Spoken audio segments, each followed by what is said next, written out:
నమస్తే, welcome to 99 TV. Liquor scam మీద మాజీ జేడీ వివి లక్ష్మీనారాయణ గారు నోరు విప్పారు. ఒక సంచలనం ఆయన మాట్లాడింది. ఎందుకంటే పాత కేసు సంగతి ఏంటి, దాని మీద కూడా విచారణ జరగాలి కదా అనేది. 2014-19 మధ్య జరిగినట్టుగా 2019లో వచ్చిన వైసీపీ ప్రభుత్వం చేసిన ఆరోపణలు, దాని మీద ఏర్పాటు చేసిన విచారణ వ్యవహారం, దీని సంగతి కూడా దీన్ని కూడా తేల్చాలి. దాని మీద కూడా నిందితులు బెయిల్లోనే ఉన్నారు కదా. మరి ఇప్పుడు కూడా ఇదేమన్నా రాజకీయ కక్ష పూరితంగా నమోదు చేసిన కేసా, ఈ అరెస్ట్లా అనేది ఇప్పుడు ఎలా జరుగుతోందో ఫెయిర్ ట్రయల్ 2014-19 మధ్య జరిగిన లిక్కర్ కుంభకోణం మీద కూడా జరగాలి అంటున్నారు. 6,500 కోట్ల రూపాయల కుంభకోణం, లిక్కర్ కుంభకోణం జరిగింది. అది 2014-19 మధ్య అని చెప్పేసి అప్పటి ఏపీ బీసీఎల్ ఎండి వాసుదేవ్ రెడ్డి కంప్లైంట్ చేశారు. అప్పుడు ఆయన కంప్లైనెంట్, ఆయన ఫిర్యాదుదారుడు. ఇప్పుడు ఆయన నిందితుడు ఈ కేసులో. ఇప్పుడు ఈ ప్రభుత్వం వచ్చిన తర్వాత, కూటమి ప్రభుత్వం వచ్చిన తర్వాత నమోదైన కేసులో, లిక్కర్ కేసులో నిందితుడు. ఈ ప్రభుత్వం ఏం చెప్తోంది? 3,500 కోట్ల రూపాయల మేరకు అవినీతికి పాల్పడ్డారు, దారి మళ్లించారు, నిధులను దారి మళ్లించారు, గోల్డ్ కొన్నారు, నగా నట్రా కొన్నారు, దారి మళ్ళినాయి. వివిధ దేశాలు తిరిగి షెల్ కంపెనీల ద్వారా తిరిగి ఇండియా వచ్చి కరెక్ట్గా జగన్మోహన్ రెడ్డి ఎన్నికల సమయానికి ఆయనకు డబ్బులు సమకూర్చి పెట్టినాయి. మొత్తం 3,500 కోట్లు. ఆశ్చర్యకరమైన విషయం ఏంటంటే జగన్మోహన్ రెడ్డి ఎన్నికల్లో ఖర్చు పెట్టింది కేవలం 3,500 కోట్లేనా అని.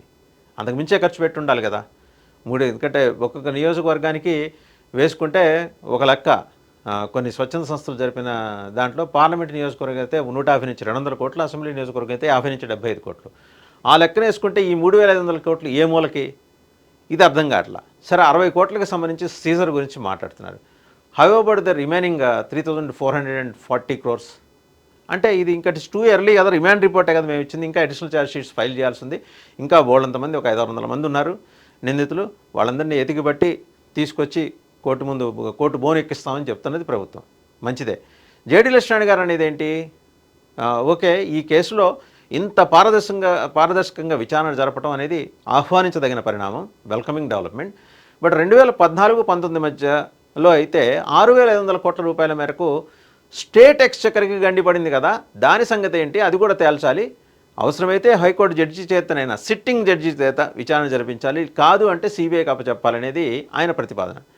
చాలా న్యాయమైన, సహజ సిద్ధమైన ప్రతిపాదన. మరి అందుకు అంతే పారదర్శకతతోటి ఇప్పుడు సిట్ ఆఫీసర్స్ కనుక చూస్తే అద్భుతంగా పనిచేశారు. 5-6 నెలల వ్యవధిలో ఇన్ని 3,000 పేజీలకు సంబంధించి మొత్తం డాక్యుమెంట్స్ సేకరణ, ఫోన్ కాల్స్ రిట్రైవ్ చేయటం, ఆ కాన్వర్జేషను, అలాగే దాదాపు 60-65 కోట్ల రూపాయలకు సంబంధించిన సీజర్స్, ఇవన్నీ చేశారు. అద్భుతంగా చేశారు.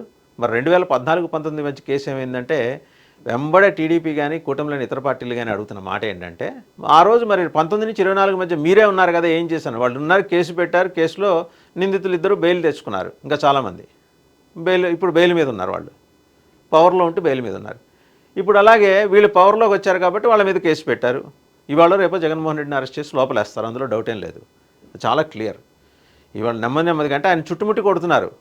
ఇప్పుడు నిన్న మిథున్ రెడ్డి అయింది, ఇవాళ పెద్దిరెడ్డి రామచంద్రారెడ్డి కావచ్చు, రేపు సజ్జల సుబ్బారెడ్డి కావచ్చు, సుబ్బారెడ్డి కుమారుడు కావచ్చు. ఇట్లా రకరకాల వాళ్ళ దగ్గర ఆధారాలు ఉన్నట్టుగా వాళ్ళు చెప్తున్నారు. కాన్వర్జేషన్స్, ఈ ఎక్సైజ్ డిపార్ట్మెంట్లో ఆఫీసర్స్ మిథున్ రెడ్డి తోటి జరిపిన 54 కాన్వర్జేషన్స్. అలాగే మిథున్ రెడ్డి ఎన్నికల అఫిడవిట్ సమర్పిస్తూ తాను పేర్కొన్న ఒక లయబిలిటీస్ ఉన్నాయని తాను చెప్పిన ఒక కంపెనీ 47.47 కోట్ల రూపాయలు, ఎంతో అరౌండ్ 47 crores లయబిలిటీస్ ఉన్నాయి అని చెప్పిన కంపెనీకి నిధుల దారి మళ్లింపు, ఇవన్నీ కూడా మాట్లాడుతున్నారు. ఎవరి నుంచి? ఈ డిస్టిలరీస్ నుంచి దారి మళ్లింపు ఎలా? రకరకాల మార్గాల్లో. దాంట్లో లాజిస్టిక్స్ వాళ్ళు ఎట్లా వచ్చారు, అలాగే బులియన్ మర్చెంట్స్ ఎట్లా వచ్చేసారు, గోల్డ్ మర్చెంట్స్ ఎట్లా వచ్చారు, అక్కడి నుంచి వాళ్ళకి పంపడం ఏంటి డబ్బులు, వాళ్ళ నుంచి గోల్డ్ రూపంలో వాళ్ళకి ఇవ్వటం ఏంటి, వాళ్ళు ఇటు ట్రాన్స్ఫర్ చేయటం ఏంటి మొత్తం ఈ మొత్తం కలిపి 70 పాయింట్లతో రిమాండ్ రిపోర్ట్ ఇచ్చారు. ఇది ప్రిలిమినరీ. సో నిందితుడు ఒకవేళ బయటకు వదిలేస్తే సాక్షులని బెదిరించడం, సాక్ష్యాలని తారుమారు చేసే ప్రయత్నం చేయటం జరిగే ప్రమాదం ఉంది. కాబట్టి we want him for custodial interrogation అని చెప్పి అప్పీల్ చేసుకున్నారు. సరే, ప్రోటోకాల్ ప్రకారం జడ్జి గారు, ఏసీబీ కోర్టు జడ్జి గారు ఆయనకి ఆగస్టు 1 వరకు రిమాండ్ విధించారు. సో జ్యుడిషియల్ రిమాండ్ తర్వాత కస్టోడియల్ ఇంట్రాగేషన్కి అప్పచెప్పచ్చు. ఈ లోపల ఆయన ఎలాంటి రెవల్యూషన్స్ ఇస్తారో చెప్పలేం. దానికి తోడు అసలు ఇందులో చాలా కీలకమైంది ఏంటంటే, ఒక మహిళా ఉద్యోగి ఒక డేటా ఎంట్రీ ఆపరేటర్గా ఉన్న ఉద్యోగి ఈ మొత్తం ఈ గ్యాంగ్స్ తోటి ముఠాలతోటి ఎట్లా మాట్లాడింది, ఎలా కాన్ కాల్స్ అరేంజ్ చేసేది, ఇవన్నీ ఆవిడ ఎలా అరేంజ్ చేశారు, వీళ్ళలో డబ్బులు ఫిజికల్గా ఎవరు వచ్చి తీసుకుని వెళ్ళేవాళ్ళు, అంతిమంగా అవి మిథున్ రెడ్డి గారి ఇంటికి ఎలా చేరేవి, అక్కడి నుంచి ఏ రూపంలో బయటికి వెళ్ళేవి, గోల్డ్ రూపంలో వెళ్ళేవా, ఇంకో రూపంలో వెళ్ళేవా, వెళ్తే ఎక్కడి నుంచి వెళ్ళాయి, ఏ దేశాలకు రూట్ అయినాయి, కొలంబో నుంచి మలేషియా నుంచి మళ్ళీ భారత్, ఇక్కడ ఉన్న షెల్ కంపెనీలు, ఆ షెల్ కంపెనీలు ఏంటి, లాజిస్టిక్స్ కంపెనీలు ఏంటి, మొత్తం ఎతికిబెట్టి జల్లెడ పడుతున్నారు. ఇదేమంతా 5 నెలల శ్రమ ఏం ఓవర్ నైట్ ఏమైతే అయిపోలేదు. మిథున్ రెడ్డి మే ప్లీడ్ ఇన్నోసెన్స్, నాకేంటి సంబంధం అని.